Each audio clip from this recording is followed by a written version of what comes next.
ಅಹಮದಾಬಾದ್ನ ವಿಮಾನ ದುರಂತದಲ್ಲಿ ರಂಜಿತಾ ಸಾವನ್ನಪ್ಪಿದ್ದಾರೆ. ಕೇರಳ ಮೂಲದ ಮೃತ ರಂಜಿತಾ ಅವರ ಕತೆ ಮನಕಲಕುವಂತಿದೆ. ರಂಜಿತಾ ತಮ್ಮ ಕನಸಿನ ಮನೆಗೆ ಕಾಲಿಡೋ ಮೊದಲೇ ಸಾವಿನ ಮನೆ ಸೇರಿದ್ದಾರೆ. ಕೇರಳದ ಪತನತಿಟ್ಟ ಜಿಲ್ಲೆಯ ತಿರುವಲ್ಲ ನಿವಾಸಿ ರಂಜಿತಾ ಕಳೆದ 4 ವರ್ಷಗಳಿಂದ ಲಂಡನ್ನಲ್ಲಿ ನರ್ಸ್ ಆಗಿ ಕೆಲಸ ಮಾಡ್ತಾ ಇದ್ರು. 2 ಮಕ್ಕಳನ್ನ ಸ್ಕೂಲ್ಗೆ ಕಳುಹಿಸಿ ಲಂಡನ್ಗೆ ಹೊರಟಿದ್ರು. ಜುಲೈನಲ್ಲಿ ಹೊಸ ಮನೆಯಲ್ಲಿ ಬದುಕು ಕಟ್ಟೋ ಕನಸು ಕಂಡಿದ್ರು. ಮನೆಗೆ ಆಸರೆಯಾಗಿದ್ದವಳನ್ನೇ ಕಳೆದುಕೊಂಡು ಕುಟುಂಬಸ್ಥರು ಕಣ್ಣೀರಲ್ಲಿ ಮುಳುಗೋಗಿದ್ದಾರೆ. ರಂಜಿತಾ ಅವರ ದುರಂತ ಕಥೆ ಇದು.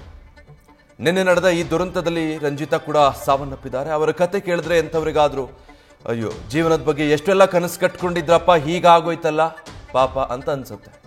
ಕೇರಳ ಮೂಲದ ಮೃತ ರಂಜಿತಾ ಅವರ ಕತೆ ಆಗಿದೆ. ಮನೆ ಕಟ್ಟಬೇಕು ಅನ್ನೋದು ಪ್ರತಿಯೊಬ್ಬರ ಕನಸು. ಹಾಗೆ ರಂಜಿತಾಗೂ ಕೂಡ ತಮ್ಮ ಕನಸಿನ ಮನೆ ಕಟ್ಟಬೇಕು ಅಂತ ಆಸೆ ಇತ್ತು.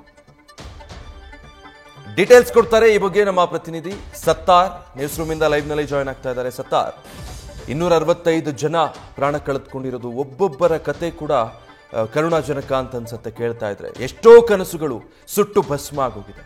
ರಂಜಿತಾ ಅವರ ಹಿನ್ನೆಲೆ ಹೇಳೋದಾದ್ರೆ, ವಿಜಯ್, ರಂಜಿತ್ ಅವರು ಕೇರಳದ ತಿರುವಲ್ಲ ನಿವಾಸಿಯಾಗಿದ್ದು, ಅವರ ತಾಯಿ ಏನಿದೆ ಅವರು ಕ್ಯಾನ್ಸರ್ ರೋಗಿಯಾಗಿದ್ದು, ಆ ತಾಯಿಯನ್ನು ಇವರೇ ಸಾಕ್ತಾ ಇದ್ರು. ಜೊತೆಗೆ ಇವರಿಗೆ ಇಬ್ರು ಮಕ್ಕಳು ಕೂಡ ನಿನ್ನೆ ಸ್ಕೂಲ್ಗೆ ಹೋಗಿದ್ರು. ಅಂದ್ರೆ ಬೆಳಿಗ್ಗೆ ಅವ್ರಿಗೆ ಸ್ಕೂಲ್ಗೆ ಇವರೇ ಕಳುಹಿಸಿ ನಂತರ ಏರ್ಪೋರ್ಟ್ಗೆ ಹೋಗಿದ್ರು. ಈ ಒಂದು ಸಂದರ್ಭದಲ್ಲಿ ಇದು ಯಾವಾಗ ಈ ದುರಂತ ನಡೆಯುತ್ತೆ ಈ ವಿಚಾರ ಗೊತ್ತಾಗಿ ಮಕ್ಕಳನ್ನು ಸ್ಕೂಲಿಂದ ಕರೆತರುವಂತಹ ಸಂದರ್ಭದಲ್ಲಿ ಕೂಡ ಯಾವುದೇ ವಿಚಾರ ಅವರ ನಿನ್ನೆ ರಾತ್ರಿವರೆಗೂ ಕೂಡ ಮಕ್ಕಳಿಗೆ ಗೊತ್ತಾಗಿರಲಿಲ್ಲ. ಅಂದ್ರೆ ದುರಂತ ನಡೆದಿರೋದು ಗೊತ್ತಾಗಿತ್ತು. ಈ ಒಂದು ದುರಂತದಲ್ಲಿ ತನ್ನ ತಾಯಿ ಮೃತಪಟ್ಟಿದ್ದಾರೆ ಅನ್ನೋ ವಿಚಾರ ಮಕ್ಕಳಿಗೆ ನಿನ್ನೆ ತಡರಾತ್ರಿವರೆಗೂ ಕೂಡ ಗೊತ್ತಿರಲಿಲ್ಲ.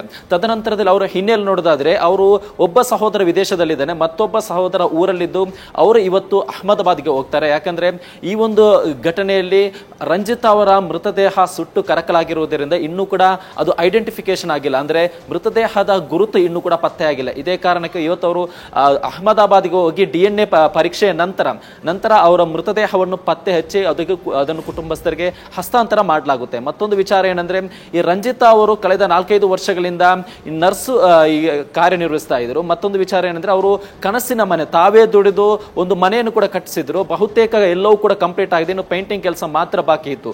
ಜುಲೈನಲ್ಲಿ ಆ ಒಂದು ಮನೆಗೆ ಶಿಫ್ಟ್ ಆಗಬೇಕಾಗಿತ್ತು.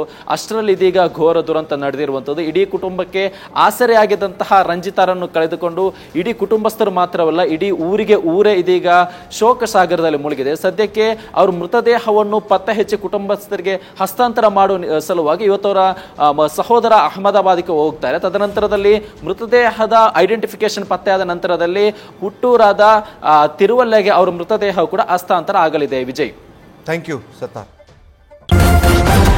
ನ್ಯೂಸ್ ಫಸ್ಟ್, ನಿರ್ಭೀತಿಯಿಂದ ನಿಮ್ಮ ಪರವಾಗಿ.